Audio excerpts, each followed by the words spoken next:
Welcome and good morning students. நம்ம last செஷனில் என்ன பார்த்தோம்னா கணக்கியல் சுழல். கணக்கியல் சுழல் அப்படின்னா என்ன? சைக்கிள்.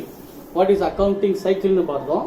சைக்கிளில் மெயினாக என்ன பார்க்குறோம்னா நடவடிக்கைகள், that is called transaction in English. குறிப்பேட்டில் பதிவு செய்தல் அப்படின்னா லெட்ஜர். குறிப்பேட்டில் பதிவு செய்யறதுக்கு பேர் தான், எடுத்து எழுதுறதுக்கு பேர் பேரேட்டில் பதிவு செய்தல், அதுக்கு பேர் தான் லெட்ஜர். சாரி, முதல்ல குறிப்பேட்டில் பதிவு பண்ணிக்கணும், அதுக்கு பேர் ஜேர்னல் என்ட்ரி. அடுத்தது பேரேட்டில் எடுத்து எழுதுதல், அதுக்கு பேர் லெட்ஜர். அடுத்து இருப்பாய்வு தயாரித்தல் அப்படின்னா என்ன அர்த்தம்? ட்ரையல் பேலன்ஸ், அதுக்கு பேர் இருப்பாய்வு தயாரித்தல். அடுத்தது வியாபார கணக்கு தயாரித்தல் அப்படின்னா என்ன அர்த்தம்? Trading account. ட்ரேடிங் அக்கவுண்ட்டுக்கு பேர் தான் வியாபார கணக்கு தயாரித்தல். அதுக்கு அடுத்து நம்ம பார்க்க வேண்டியது லாப நட்ட கணக்கு தயாரித்தல் அப்படின்னா ப்ராஃபிட் அண்ட் லாஸ் அக்கவுண்ட். ஃபைனலா இருப்பு நிலை குறிப்பு தயாரித்தல் அப்படிங்கிறது பேலன்ஸ் ஷீட். அடுத்து தொடக்க பதிவுங்கிறது ஓபனிங் என்ட்ரி.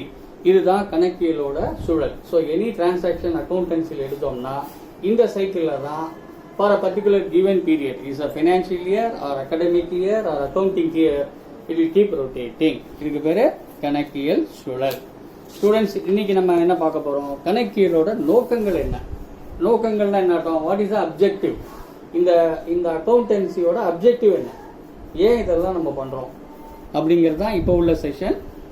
மெயினா இதோட அப்ஜெக்டிவ் என்னன்னா நிதி நடவடிக்கைகள் மற்றும் நிகழ்வுகளை முறையான பதிவேடுகளை வைத்திருத்தல்.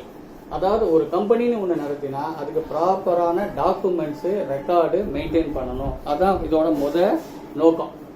ரெண்டாவது, வணிக நிறுவனத்தின் லாபம் அல்லது நட்டத்தை அறிதல். அதுக்கு லாபமா நஷ்டத்தில் ஓடுதான்னு தெரிஞ்சுக்கிறதுக்கும் இந்த கணக்கியல் உதவும். மூணாவது, வணிக நிறுவனத்தின் நிதி நிலைமையை அறிதல். அதோட ஃபினான்ஷியல் பொசிஷன் எப்படி இருக்கு, அந்த கம்பெனிக்கு எவ்வளவு நெட்வொர்க் இருக்கு, எவ்வளவு கேபிட்டல் இருக்கு, எவ்வளவு லோன் இருக்கு, எவ்வளவு பேருக்கு பணம் கொடுக்கணும், எவ்வளவு பேருக்கு இந்த பணம் வாங்கணும், இந்த மாதிரி நிதிநிலை அறிக்கையும் தெரிஞ்சுக்கிறதுக்கு தான் இது பயன்படுது. இது தவிர பல்வேறு பயனீட்டாளர்களின் தேவைக்கேற்ப உதவுதல். பயனீட்டாளர்கள் யாரு? ஷேர் ஹோல்டர்ஸ்னு வச்சுப்போம், பங்குதாரர்கள் அப்படின்னு தமிழ்ல சொல்லுவோம். ஒரு கம்பெனியில ஷேர் ஹோல்டர்ஸ் இருப்பாங்க, அவங்க பணம் போட்டிருப்பாங்க. அவங்க பணம் போட்டால் அந்த கம்பெனி எப்படி வேலை செய்யுதுங்கிறத அவங்க தெரிஞ்சாகணும். ஸோ அந்த பயனீட்டுக்கும் இது உதவும். அப்புறம் கம்பெனியோட அசெட்ஸ் எல்லாம் எங்கெங்கெல்லாம் இருக்கு அது தெரிஞ்சுக்கிற நிதிநிலை அறிக்கையும் இது உதவப்படும். ரெண்டாவது, கடன் தீர்ப்பு மற்றும் கடன் நீர்த்தன்மையை அறிதல் அப்படின்னா என்னன்னா சால்வன்சி இன்சால்வன்சி அப்படின்னு இங்கிலீஷ்ல சொல்லுவோம். ஒரு கம்பெனி ஒரு capacity to pay back the debts அப்படின்னா அதுக்கு பேர் solvent. A company is unable to pay the debts, it means insolvency. So இந்த கம்பெனி திறமையாக நடக்குமா நடக்காதா, இந்த கம்பெனியை தொடர்ந்து நடத்த முடியுமா இல்ல நட்டத்துல தான் இயங்குமாங்கிறத தெரிஞ்சுக்கிறதுக்கும் இந்த கணக்கியல் உபயோகப்படுது. இதுதான் கணக்கியலோட main objective. So after objective, what we are going to see now, கணக்கியலின் பணிகள். இதோட என்னென்ன பணிகள்ல இது யூஸ் பண்றோம் அப்படின்னு பார்த்தா, முதல் வேலை என்ன பண்றோம்? அளவிடுதல். அளவிடுதல்னா என்ன? முறையான ஆவணம் வச்சிருக்கணும். முறையான ஆவணம் என்ன? நம்ம போன எக்ஸாம்பிள்ல பார்த்த மாதிரி ஒரு சாமான் வாங்குறோம், ஒரு மளிகை கடையில் ஒரு சரக்கு வாங்குறோம், ஒரு மெட்டீரியல் வாங்குறோம்னா அதுக்கு ப்ராப்பரா பில்லு இருக்கணும். அந்த பில்லை ஒரு வவுச்சரை ப்ராப்பரா நம்ம ஃபைல் பண்ணணும். ஃபைல் பண்ண அப்புறம் ஒரு குறிப்பேட்டில் அதை எடுத்து எழுதணும். இந்த மாதிரி முறையான எவ்வளவு குவான்டிட்டி வாங்கணும், என்ன விலைக்கு வாங்கணும், என்ன விலைக்கு விற்றுருக்கோங்கிற டாக்குமெண்ட்டை மெயின்டைன் பண்றதுக்கு பேர் தான் அளவிடுதல். ரெண்டாவது, இதோட அப்ஜெக்ட் என்னவா இருக்கணும்? முன்னறிதல். முன்னறிதல் அப்படின்னா என்னன்னா ஃபோர்காஸ்ட். அதாவது இன்னைக்கு நான் இந்த பொருளை 100 ரூபாய்க்கு வாங்கியிருக்கேன், அதை 150 ரூபாய்க்கு விற்க முடியுமா, விற்க முடியாதா, எனக்கு என்ன அடிஷனல் காஸ்ட் ஆகுது, இதை பற்றியான நிதிநிலை அறிக்கைகளை முன்கூட்டியே தெரிவிக்கிறதுக்கும் இந்த ஃபினான்ஷியல் ஸ்டேட்மெண்ட் யூஸ் ஆகும். மூணாவது, ஒப்பிடுதல். ஒப்பிடுதல் என்ன அர்த்தம்? கம்பேர். எப்படி கம்பேர் பண்றோம் ஸ்டூடெண்ட்ஸ்? நம்ம நார்மலா எக்ஸாம் எழுதுறோம், ஃபர்ஸ்ட் குவார்ட்டர், இன்டரிம், அப்புறம் halfly exam, annual exam. We normally compare. போன மாசம் எப்படி மார்க் எடுத்தோம் அக்கௌண்டன்சில, இந்த மாசம் எப்படி எடுக்கிறோம், அடுத்த மாசம் எப்படி எடுக்க போறோம் அப்படின்னு கம்பேர் பண்றோம் இல்லையா? அதே கம்பேரிசன் கம்பெனிக்கு உண்டு. போன குவார்டர்ல எனக்கு எவ்வளவு லாபம் வந்தது, இந்த குவார்டர்ல எனக்கு எவ்வளவு லாபம் வரும், அடுத்த குவார்டர்ல நான் எவ்வளவு லாபம் சம்பாதிக்கலாம்னு தெரியப்படுத்துறதுக்கும் இந்த கணக்கிடுதல் உபயோகப்படுது. அடுத்தது முடிவெடுத்தல். முடிவெடுத்தல் என்ன? Decision taking. என்ன முடிவெடுக்கலாம்? இந்த பர்டிகுலர் ப்ராடக்டை நான் இனிமேல் கண்டினியூவாக விற்கலாமா வேண்டாமா, இல்லை இதை டிஸ்கண்டினியூ பண்ணிடலாமா, வேற லைன் ஆஃப் ஆக்டிவிட்டிக்கு போகலாமா, இதை பற்றியான புரிதல் டிசிஷன் எடுக்கிறதுக்கும் இந்த கணக்கியல் உதவுது. அடுத்தது கட்டுப்பாடு. கட்டுப்பாடுன்னா என்ன அர்த்தம்? நிறைய இந்த கம்பெனியை பற்றி நிறைய ரிசர்ச் வந்து அவங்க என்ன சொல்லுவாங்க, இந்த கம்பெனி ஷேர் வாங்கலாம், இந்த கம்பெனியில் நல்லா இருக்குது ப்ராடக்ட்டு, இந்த கம்பெனி வந்து நம்ம வந்து தொடர்ந்து இந்த மெட்டீரியலை வாங்கலாம் அப்படின்னு நிறைய ரிசர்ச்சர்ஸ் மார்க்கெட்டில் வந்து கம்பெனியை பற்றி சொல்லுவாங்க. இதை தவிர நிறைய கவர்மெண்ட்டில் நிறைய திட்டங்கள்லாம் கொண்டு வருவாங்க. இதை பற்றியான ஒரு முடிவு எடுக்கிறதுக்கும் அதை மதிப்பீடு செய்யறதுக்கும் கொள்கைகள் சம்பந்தமான அப்படின்னா என்ன அர்த்தம், இந்த கவர்மெண்ட் சொன்ன ரூல்ஸ் அண்ட் ரெகுலேஷனை ஃபாலோ பண்ணி இந்த இண்டஸ்ட்ரியை நம்மளால் நடத்த முடியுமாங்கிற ஒரு டிசிஷன் எடுக்கிறதுக்கும் இது உதவும். அடுத்தது அரசுக்கு உதவி புரிதல் அப்படின்னா என்ன அர்த்தம், கவர்மெண்ட்டில் பார்த்தீங்கன்னா நிறைய வரி போடுவாங்க. வரி இப்போ எடுத்தோம்னா இப்போ வந்து நிறைய மாற்றிட்டாங்க. வேட்டுன்னு முன்னாடி இருந்தது, இப்போ ஜிஎஸ்டி. ஜிஎஸ்டிங்கிறது குட்ஸ் அண்ட் சர்வீசஸ் டேக்ஸ். ஜிஎஸ்டியை ரெண்டாக பிரிக்கலாம், central government, state government. So சிஜிஎஸ்டின்னு ஒன்று இருக்குது, எஸ்ஜிஎஸ்டின்னு ஒன்று இருக்குது. ரெண்டு விதமான வரிகளை வந்து கவர்மெண்ட் விதிக்கும். அதுக்கு தவிர கவர்மெண்ட்டு நிறைய மானியம் கொடுக்கும். ஒரு இண்டஸ்ட்ரியை நம்ம ஆரம்பிக்கிறோம், மானியம்னா சப்சிடி. சப்சிடினா என்ன, இப்போ நான் ஒரு இண்டஸ்ட்ரி ஆரம்பிக்கிறேன் அப்படின்னா கவர்மெண்ட்டு அதை என்கரேஜ் பண்ணுறதுக்கு சப்சிடி கொடுக்கும். ஏன் கவர்மெண்ட்டு ஒரு இண்டஸ்ட்ரியிலுக்கு சப்சிடி கொடுக்கணும், அந்த பாயிண்ட் யூஸ் பாருங்க ஸ்டூடெண்ட்ஸ்.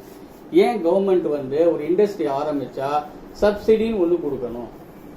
ஏன் அப்படின்னா ஒரு தொழில் நிறுவனம் ஆரம்பிக்கும் போது அந்த சுற்றி உள்ள கிராமங்களில் உள்ள எம்ப்ளாய்மெண்ட் ஆப்பர்ச்சுனிட்டி இன்க்ரீஸ் ஆகும். அப்போ அங்கே உள்ள வாழ்வாதாரம் இன்க்ரீஸ் ஆகும். அந்த வாழ்வாதாரம் இன்க்ரீஸ் ஆகும்போது அங்கு உள்ள மக்கள் அதுக்கான அதை சார்ந்த துறைகளில் போய் தங்களை வந்து முன்னேற்றத்துக்காக படிக்கிறதுக்கு உதவுவாங்க. அந்த படிக்கணும்னா அதை ஒட்டி ஒரு ஸ்கூல் வரும். அந்த ஸ்கூல் வரும்போது அதுக்கு டீச்சர்ஸ் ரெக்ரூட் பண்ணுவாங்க. இந்த மாதிரி மல்டிபிள் ஆக்டிவிட்டியில் ஒரு இண்டஸ்ட்ரி ஆரம்பிக்கும் போது அந்த ஏரியா டெவலப் ஆகும். அந்த ஏரியா டெவலப் ஆகும்போது ஒரு தன்னிறைவு, அவன் வாழ்வாதாரத்துக்கான ஃபெசிலிட்டிஸ் எல்லாம் அந்த கம்பெனி கொடுக்கறதுனால இதை என்கரேஜ் பண்ணுறதுக்கு தான் கவர்மெண்ட் மானியம் கொடுக்குது. ஓகே. ரெண்டாவது, இது வரைக்கும் நம்ம பார்த்தது என்னன்னா அதோட முக்கியமான பணி என்ன, அளவிடுதல், முன்னறிதல், ஒப்பிடுதல், முடிவெடுத்தல், கட்டுப்பாடு, அரசுக்கு உதவி புரிதல். இதுதான் இதோட பணி. சரி, கணக்கியலோட முக்கியத்துவம் என்ன, இம்பார்ட்டன்ஸ். முக்கியத்துவம் என்ன அர்த்தம், இம்பார்ட்டன்ஸ். முதல்ல பார்த்தது அப்ஜெக்டிவ், இப்போ நம்ம பார்க்க போகிறது இம்பார்ட்டன்ஸ். What is importance? முறையான பதிவேடு. முதல்ல நம்ம சொன்னோம் ப்ராப்பரான டாக்குமெண்ட்ஸை மெயின்டைன் பண்ணணும். ரெண்டாவது அதோட மெயின் அப்ஜெக்டிவ் என்னன்னு சொன்னோம், நிதிநிலை அறிக்கை தயாரிக்கணும், வளர்ச்சி திட்டங்களை மதிப்பிடணும், முடிவெடுக்கிறதுக்கு அது உதவும், சட்டப்பூர்வ தேர்வுகளை பூர்த்தி செய்யும். சட்டப்பூர்வ தேர்வுனா ஒரு கவர்மெண்ட் ஏதாவது ஒரு கேஸு அது மாதிரிலாம் போனால் ஃபர்ஸ்ட் டாக்குமெண்ட் கேட்பாங்க. அதுக்கு வந்து இந்த நிதிநிலை அறிக்கை உதவும். பயனீட்டாளர்கள் அறிந்து கொள்ள முன்னாடியே நான் சொன்ன மாதிரி அந்த கம்பெனியோட உரிமையாளர், அந்த கம்பெனிக்கு கடன் கொடுத்தவர்கள், அந்த கம்பெனியோட நிதி நிறுவனத்தோட டெய்லி டீலிங்ஸ் வச்சுருவாங்க. பையர் அண்ட் செல்லர்ஸ் இவங்க எல்லாருமே அதை அந்த கம்பெனியோட ஃபுல் டீட்டெயிலை தெரிஞ்சுக்கிறதுக்கும் நிதிநிலை அறிக்கை உதவும். சட்ட சான்றிதழாக இருக்கும். சட்ட சான்றிதழ் என்ன, பொதுவாக நீதிமன்ற வழக்குகளில் இதே அநியாயங்களிலும் ஏதாவது ஒரு பிரச்சனைன்னு வந்தால் இந்த கணக்கு பதிவேடு தான் முக்கியமான ஆவணமாக எடுத்துக்கொள்ளப்படும். அடுத்தது வரி கணக்கிடுதல். எந்த ஒரு பிஸ்னஸ்லையும் லாபம்னு ஒன்று வந்தால் வரின்னு ஒன்று கட்டணும். அந்த வரி கட்டுறதுக்கும் இதுதான் நமக்கு யூஸ்ஃபுல்லாக இருக்கும்.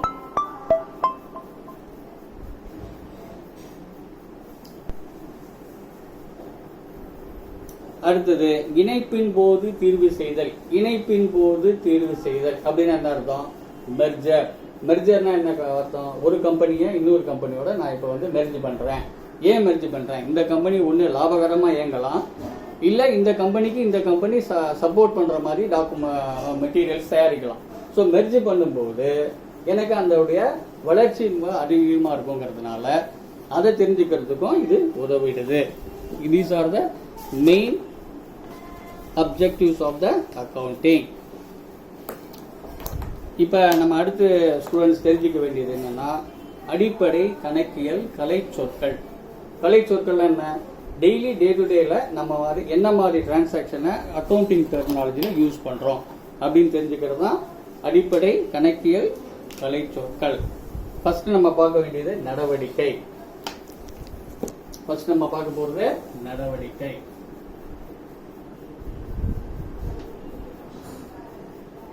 Clear students? நடவடிக்கை அப்படின்னா என்னன்னா பணம் அல்லது பணம் சாரா, அதை எப்படி சொல்றதுன்னா சேவைகளா இருக்கலாம், சேவைங்கிறது சர்வீஸ், சரக்கா இருக்கலாம் அப்படின்னா குட்ஸ்ன்னு பேரு.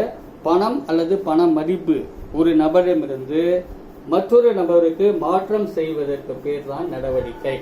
நடவடிக்கைன்னா என்ன அர்த்தம் இங்கிலீஷ்ல? டிரான்சாக்ஷன்.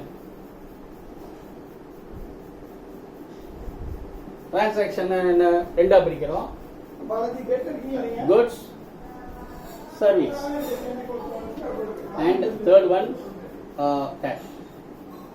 3 கேட்டகரியா கூட நடவடிக்கை எடுத்துக்கலாம். குட்ஸ்ங்கிறது நான் வந்து ஒரு பொருளை ஒருத்தர்கிட்ட ஏன்னு ஒருத்தர்கிட்ட பின்னு ஒருத்தர் வந்து ஒரு பொருளை வாங்குறார் அப்படின்னு சொன்னா அது ஒரு நடவடிக்கை. அடுத்து ஏன்னு சீன்னு ஒருத்தர் வந்து டின்னு ஒருத்தருக்கு ஏதாவது ஒரு சர்வீஸ் பண்றாரு. சர்வீஸ்னா நமக்கு புரியுற மாதிரி சொன்னா ஒரு 2 வீலர் சர்வீஸ் பண்றோம், 4 வீலர் சர்வீஸ் பண்றோம், ஏசி சர்வீஸ் பண்றோம், இதுக்கு பேரும் நடவடிக்கை. மூணாவது கேட்டகரி இ அப்படின்னு ஒருத்தர் எஃப்னு ஒருத்தருக்கு கடனா ஒரு 100 ரூபாய் தரார். we call it as a loan. இதுவும் டிரான்சாக்ஷன். ஸோ டிரான்சாக்ஷன் நம்ம எடுத்தோம்னா குட்ஸா இருக்கலாம், சர்வீஸா இருக்கலாம், இல்லைன்னா கேஷா இருக்கலாம், ஆர் லோனா இருக்கலாம். இது எல்லாமே வந்து நம்மளுடைய கணக்கியல் டேர்ம்ல என்ன பேரு? நடவடிக்கை. இந்த நடவடிக்கை என்ன பண்றோம்? ரெண்டா பிரிக்கிறோம். மேஜர் ஹெட்ல ஒன்னு காட்டு ரொக்க நடவடிக்கை, கேஷ் டிரான்சாக்ஷன் பேரு இங்கிலீஷ்ல. இதுக்கு பேரு ரொக்க நடவடிக்கை. ரொக்க நடவடிக்கைன்னா என்ன அர்த்தம்? பணம் கொடுத்து வாங்குற எல்லாமே ரொக்க நடவடிக்கை, அவ்வளவுதான். இப்போ ஏங்கிறவரு வீட்டேந்து குட்ஸ் வாங்குறாரு, அந்த குட்ஸோட விலை வந்து 1000 ரூபான்னு வச்சுப்போம். குட்ஸுங்கிறது நம்ம வாங்குற எனி மெட்டீரியல்.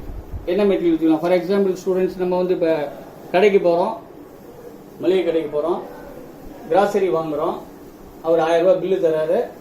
ஏங்கிறது நான், டிங்கிறது மளிகை கடை, வாங்குறோம், 1000 ரூபாய் பணம் கொடுத்துட்றோம். தட் இஸ் கால்டு ரொக்க நடவடிக்கை. A is buying 1000 rupees grocery from B through cash.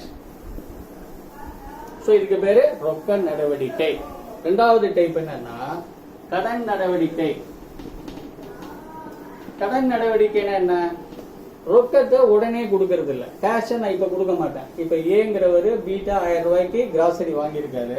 ஆனா என்ன சொல்லுவாரு? சார் நான் உடனே பணம் தர மாட்டேன், 1 மாசம் கழிச்சு தருவேன், இல்ல 15 நாள் கழிச்சு தரேன், 15 days. இந்த மாதிரி லோன் பேசிஸ்ல 2 பேரும் ஒத்துண்டு வாங்குறதுக்கு பேரு கடன் நடவடிக்கை. இது இங்கிலீஷ்ல என்ன சொல்லுவாங்க? Credit transaction. we call it as credit transaction. So ரொக்க நடவடிக்கை, கடன் நடவடிக்கை.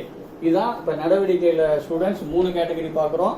Transaction, cash transaction, credit transaction. இந்த மாதிரி டேர்ம்ஸ் வந்து கலைச்சொற்கள் அப்படின்னு சொல்லுவோம்.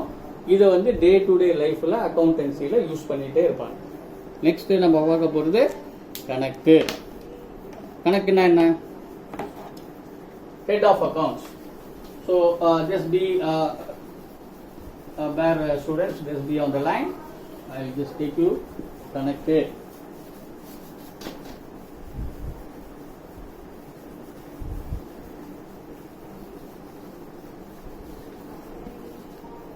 இப்ப நம்ம பார்க்க போறது கணக்கு.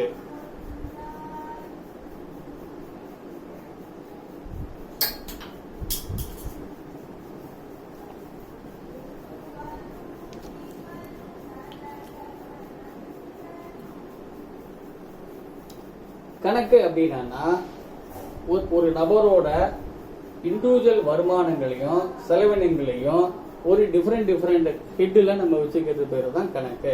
இப்ப நம்ம சொன்ன முன்னாடி எக்ஸாம்பிள்ல ஏங்கிறவரு பீட்டேந்து கிராசரி வாங்குறாரு. கிராசரி என்ன? மளிகை சாமான் வாங்குறாரு.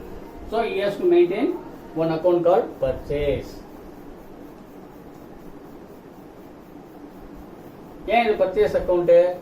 ஏங்கிறவரு வீட்டேந்து 1000 ரூபாய்க்கு மளிகை சாமான் வாங்குறாரு, கிராசரி மளிகை சாமான். ஸோ எதுக்கு வாங்குறாருன்னா it is a purchase. For A it is a purchase. So we call it as a purchase account. ரெண்டாவது, இந்த ஏ பீட்டை வாங்கும்போது என்ன யூஸ் பண்றாரு? முதல் டிரான்சாக்ஷன்ல கேஷ் கொடுத்து வாங்குறாரு. அப்ப you have to maintain a cash account. Students, cash account சொல்லலாம். இப்போ கரண்ட் டெர்மினாலஜியில் நிறைய பேர் கேஷ் யூஸ் பண்றது டிஜிட்டல் டெக்னாலஜி போயிட்டோம். So we call it as bank account. ஸோ ஒன்று கேஷ் அக்கௌண்ட் ரொக்க கணக்குன்னு சொல்லலாம், இல்லை நான் வங்கி கணக்குன்னு சொல்லலாம். முதல்ல சொல்றது கொள்முதல் கணக்கு, தமிழ்ல பேரு பர்ச்சேஸ் அக்கௌண்ட்னா கொள்முதல். Okay, so purchase account, cash account. மூணாவது ஹெட் என்ன பண்ணணும்? இந்த 1000 ரூபாய் அவருக்கு எங்கேருந்து வந்தது? ஏக்கு. அவர் வந்து இதை மூலதனமா கொண்டு வந்திருப்பார். we call it as capital account. அதுக்கு தமிழ்ல பேரு மூலதனம். ஸோ 1000 ரூபாய் அவர் மூலதனமா எடுத்துட்டு வந்து இந்த பிசினஸ் ஆரம்பிக்கிறாரு. பீட்டேந்து 1000 ரூபாய்க்கு மளிகை சாமான் வாங்குறாரு. அது கொள்முதல் கணக்கு, ரொக்க கணக்கு, பேங்க் கணக்கு, மூலதன கணக்கு. 3 ஹெட் ஆயிடுச்சு ஒரே டிரான்சாக்ஷன். அடுத்து நம்ம ஸ்டூடெண்ட்ஸ் ஜஸ்ட் வெயிட். இந்த கொள்முதல் வாங்கின 1000 ரூபாய்க்கான மளிகை சாமான் அவர் என்ன பண்ண போறாரு? கரெக்ட். அவர் வாங்குறோட அப்ஜெக்ட் என்ன? அவர் வந்து நான் அதை விற்கணும், நான் ஒரு சின்ன மளிகை கடை வச்சிருக்கேன் சார், அதில் விற்க போறேன் எல்லாத்தையும் அப்படின்னு அவர் விற்கணும்னு நினைச்சா he has to maintain a sales account. வர்த்தக கணக்கு. So he has to maintain a sales account. So இது ஒரு ஹெட் ஆஃப் அக்கௌண்ட். இப்போ இது எல்லாத்தையுமே நான் எப்படி டெய்லி சார் நோட்டில் எழுதி என்னால் மேனேஜ் பண்ண முடியாது, எனக்கு ஒரு கம்ப்யூட்டர் வேணும் அப்படின்னு அவர் ஒரு கம்ப்யூட்டர் வாங்கினா அது we call it as fixed assets account.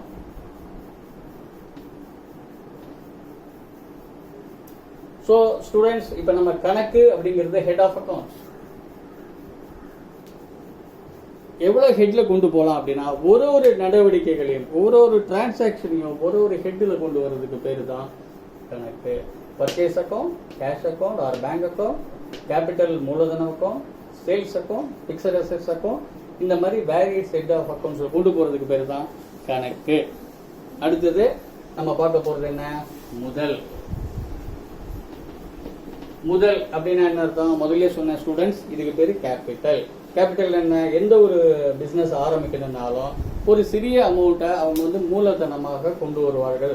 இதுக்கு பேரு கேபிட்டல் அக்கௌண்ட். அதுதான் இங்க கவர் பண்ணோம். இதுதான் மூலதனம். நெக்ஸ்ட் ஸ்டூடெண்ட்ஸ், நம்ம பார்க்க போறது எடுப்புகள். எடுப்புகள்னா என்ன அர்த்தம்? டிராயிங்ஸ். டிராயிங்ஸ் பேர் இங்கிலீஷ்ல. எடுப்புகள் அப்படின்னா என்னன்னா, இப்ப வந்து ஒரு கம்பெனியில ஒருத்தர் வேலை பார்க்குறாரு அப்படின்னா மாசம் மாசம் அவருக்கு சம்பளம் கிடைக்கும். ஸோ அவருக்கு மாசம் மாசம் சம்பளம் வந்துடும். அந்த சம்பளத்தை வச்சு அவர் குடும்பம் நடத்துவார். இதே வந்து ஒரு பிசினஸ்ல இருக்கிறவங்க என்ன பண்ணுவாங்கன்னா மந்த்லி சேலரின்னு சில பேர் வச்சிருப்பாங்க. சில பேர் என்ன பண்ணுவாங்க, எனக்கு டெய்லியில ஏதாவது ஒரு அமௌண்ட் எடுத்துக்கிறாங்க சொந்த செலவுக்கு. சொந்த செலவுக்கு எடுக்கக்கூடிய அத்தனையுமே டிராயிங்ஸ். சொந்தமாக கம்பெனியிலேருந்து செலவுக்கு எடுத்தா அதுக்கு பேரு டிராயிங்ஸ். இது majority partnership account, proprietorship account, இந்த மாதிரி இடத்துல இது நடக்கும். ஏன்னா அவங்களுக்கு சேலரிக்கு பதிலாக இந்த மாதிரி எடுப்புகள்ங்கிற ஹெட்டிங்ல எடுத்துப்பாங்க. அது சொந்த செலவுக்கு எடுக்கக்கூடிய ஒரு அமௌண்ட்டுக்கு பேரு எடுப்புகள். ஓகே, சிம்பிளா சொல்லணும்னா இந்த நிறுவனத்தின் உரிமையாளர் தன் சொந்த பயன்பாட்டிற்காக வணிகத்திலிருந்து ரொக்கமாக சரக்குகளோ அல்லது ரொக்கத்திற்கோ எடுத்துக்கொண்டால் இதுக்கு பேரு எடுப்புகள். ஓகே, அடுத்து நம்ம பார்க்க போறது சான்று சீட். சான்று சீட் அப்படின்னா என்ன? Memo. we called as memo. மெமோனா என்ன? இப்போ ஒரு கம்பெனி, இப்போ நம்ம வந்து இண்டிவிஜுவலாக வீட்டிலன்னா நம்ம எந்த ஒரு ரெக்கார்டும் மெயின்டைன் பண்ண வேண்டியது. ஆனால் கம்பெனினா என்ன பண்ணணும்? ஒரு கேஷ் இப்போ இந்த டிரான்சாக்ஷன் கொடுத்தாருன்னா அதுக்கு ஒரு ரிசீட் கொடுக்கும். 1000 ரூபாய்க்கு நான் சரக்கு வாங்கியிருக்கேன்னு ஒரு ரிசீட் கொடுப்பாங்க. அதுக்கு பேர் மெமோ. அது வந்து கேஷ் வவுச்சராக இருக்கும், பேங்க்ல டெபாசிட் பண்ண அதுக்கு வவுச்சராக இருக்கும், பெயின் ஸ்லிப் வவுச்சராக இருக்கும், இன்வாய்ஸாக இருக்கும். இன்வாய்ஸுங்கிறது 1000 ரூபாய்க்கு ஒரு ரெசிப்ட் எழுதி காமிக்கிறது பேர் இன்வாய்ஸாக இருக்கும். ஸோ இந்த மாதிரி இதுக்கு பேர் நம்ம என்ன சொல்லுவோம்? சான்று சீட்டு. அதுக்கு பேரு சான்று சீட்டுன்னு பேரு. we call it as memo in English. Next students நம்ம பார்க்க போறது இடாப்பு. இடாப்புனா என்ன அர்த்தம்? இன்வாய்ஸ். இடாப்புங்கிறது தமிழ்ல இடாப்பு, இங்கிலீஷ்ல இன்வாய்ஸ். இன்வாய்ஸ்னா என்ன? இப்ப ஸ்டூடெண்ட்ஸ் இந்த எக்ஸாம்பிள் நம்ம பார்த்தோம். ஒரு 1000 ரூபாய்க்கு மளிகை சாமான் வாங்குறாரு. வாங்கும்போது அந்த மளிகை கடைக்காரர் ஒரு இன்வாய்ஸ் தருவார். இன்வாய்ஸ்ங்கிறது தான் இடாப்பு. அதுல என்னென்ன இருக்கும் அப்படின்னு கேட்டீங்கன்னா, டேட் இருக்கும், இன்வாய்ஸ்ங்கிறதுக்கு நம்பர் இருக்கும். So invoice consist of what? Date இருக்கும், சீரியல் நம்பர் இருக்கும், டிஸ்கிரிப்ஷன்ஸ் இருக்கும். டிஸ்கிரிப்ஷன் என்னென்ன மெட்டீரியல் வாங்குறோம்னு இருக்கும், குவான்டிட்டி இருக்கும், எவ்வளவு கிலோ வாங்குறோங்கிறது இருக்கும், வேல்யூ இருக்கும், அண்ட் கவர்மெண்ட் லிமிட் டாக்ஸஸ் இருக்கும். இதுக்கு பேரு இன்வாய்ஸ், தமிழ்ல இடாப்பு. இது என்னன்னா மெயினா விற்பனையாளர் வாங்குவதற்கு அளிக்கப்படும் அறிக்கை.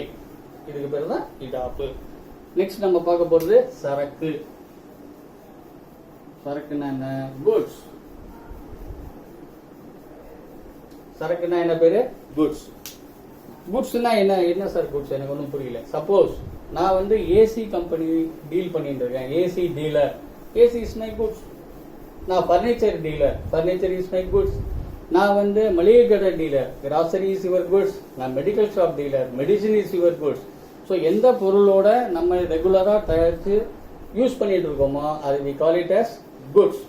வணிகத்தில் கையாளப்படும் பொருட்கள் மற்றும் பண்டங்கள் we call it as goods. For example, அரைக்கலன், அதான் பர்னிச்சர். அரைக்கலன் வியாபாரிக்கு அரைக்கலன் தான் குட்ஸ். ஸோ இதுக்கு பேரு குட்ஸ். அடுத்தது நம்ம பார்க்க போறது கொள்முதல். கொள்முதல் அப்படின்னா என்ன அர்த்தம் இங்கிலீஷ்ல? பர்ச்சேஸ். கொள்முதல்னா பர்ச்சேஸ்.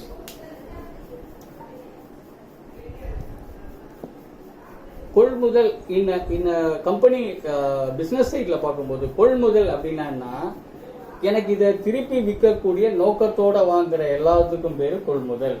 நான் திரும்பி விற்பனை செய்யும் எண்ணத்துடன் வாங்கக்கூடிய சரக்குகள் எல்லாமே எனக்கு பேரு கொள்முதல். அதாவது with an intention to resell. நான் பர்ச்சேஸ் பண்றேன் because I want to resale. இதுக்கு பேரு பர்ச்சேஸ், கொள்முதல்னு பேரு. நெக்ஸ்ட் ஸ்டூடெண்ட்ஸ், கொள்முதல் திருப்பம் ஆர் வெளி திருப்பம் அப்படின்னா என்ன அர்த்தம்? Purchase return. கொள்முதல் திருப்பம் அப்படின்னா என்னன்னா, நான் வாங்குறேன், சரக்கு வாங்குறேன், சில சரக்கு எனக்கு வேண்டாம்னு சொல்லி நான் ரிட்டர்ன் பண்ணுவேன். அது கஸ்டமரும் அந்த விற்கிறவரும் ஒத்துந்தாங்கன்னா அதுக்கு பேரு கொள்முதல் திருப்பம் அல்லது பர்ச்சேஸ் ரிட்டர்ன் அப்படின்னு பேரு. இதுக்கு பேரு ரிட்டர்னிங் ஆஃப் பர்ச்சேஸ். இதுக்கு பர்ச்சேஸ் ரிட்டர்ன், இது பர்ச்சேஸ், இது பர்ச்சேஸ் ரிட்டர்ன். அடுத்து விற்பனை. விற்பனைனா என்ன? சேல்ஸ். ஏன்னா my objective of purchase is to resale. ஸோ நான் வித்தா அதுக்கு பேரு சேல்ஸ். அதுக்கு தமிழ்ல என்ன பேரு? விற்பனை. அடுத்த ஒரு ஆப்ஷன் இருக்கு, சேல்ஸ் ரிட்டர்ன். சேல்ஸ் ரிட்டர்ன் என்ன அர்த்தம்?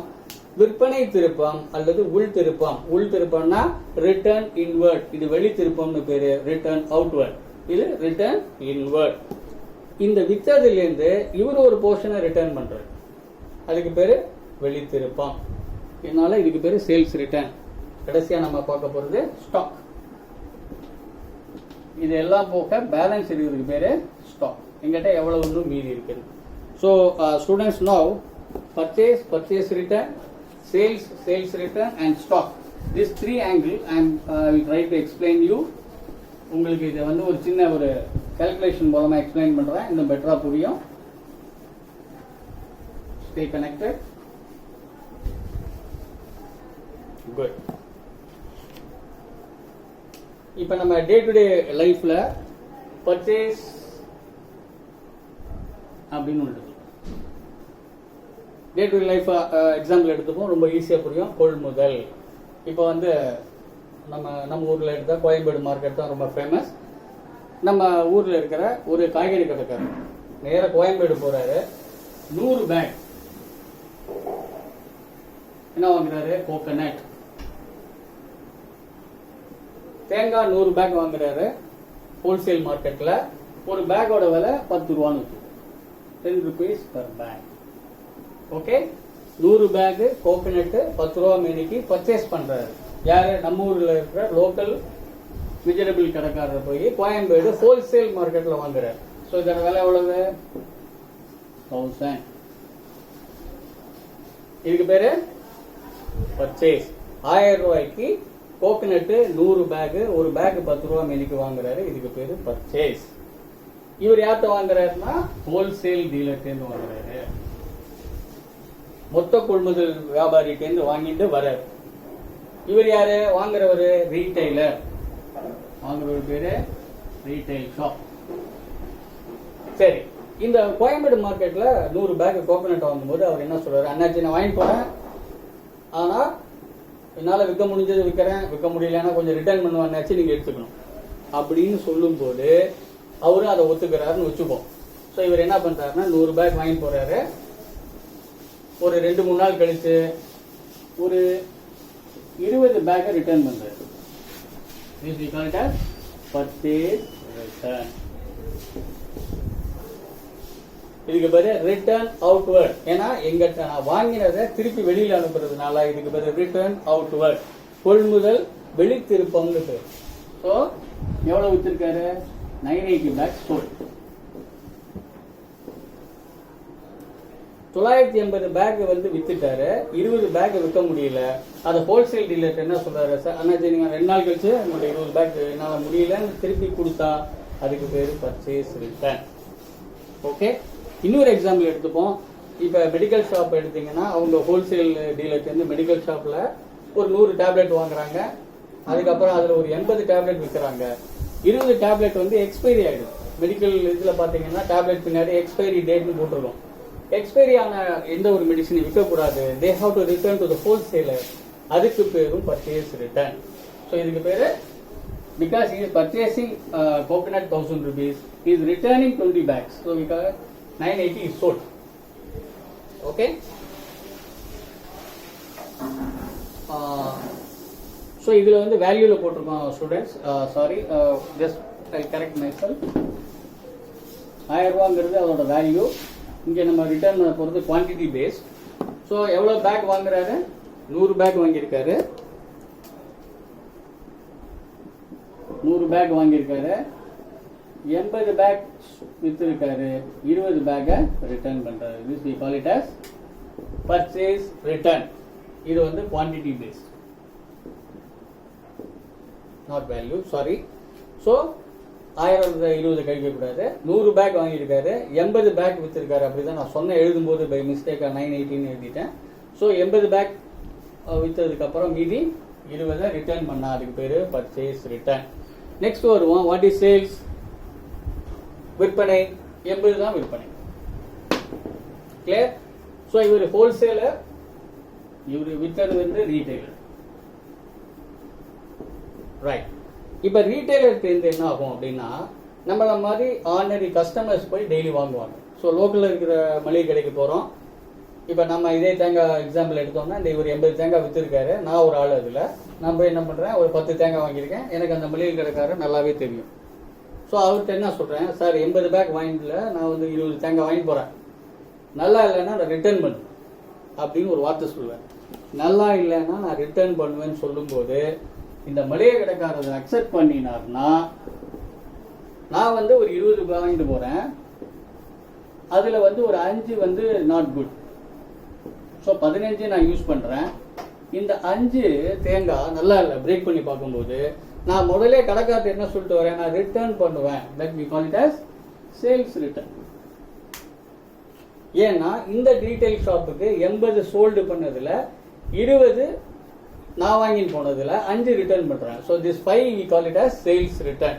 ஸோ ஓவராலா 80 குவான்டிட்டி வித்ததுக்கு சப்போஸ் இவர்கிட்ட வாங்கிட்டு போறாங்க 8 பேர், ஈச் 10 அப்படின்னு அசியூம் பண்ணியா இதுல 8 பேரும் ஆளுக்கு 2 கோகனட்டை ரிட்டர்ன் பண்ணாங்கன்னா 16 we call it as sales return. So balance 64 தான் effective sales. So we call it as sales return R return inward. ஏன்னா வித்தது உள்ள வந்ததுன்னா விற்பனை திருப்பம் ஆர் உள் திருப்பம்னு பேரு தமிழ்ல. So we call it as sales return. Okay. Time being students just ignore. இந்த ரிட்டர்னும் நடக்கல, இந்த ரிட்டர்னும் இல்லை, இந்த ரிட்டர்னும் இல்லை, எதுவுமே இல்லை. 100 பேக் வாங்குறேன், 80 பேக் வித்துட்டேன், ரிட்டர்ன் வச்செல்லாம் கிடையாது. அப்ப மீதி இந்த 20க்கு பேர் என்னன்னா ஸ்டாக். அதுதான் ஸ்டாக்னு சொல்றோம், சரக்கு இருப்பு. ஸோ 100 பேக் வாங்குறேன், 80 பேக் வித்தாச்சு, மீதி 20 பேக் கையில் இருக்கு, call it as stock. So students repeat again, purchase பண்றோம் 100 பேக் கோகனட் 10 rupees 1000 ரூபாய்க்கு, 100 பேக் கோகனட்ல 80 பேக் விற்கிறோம், we call it as sales.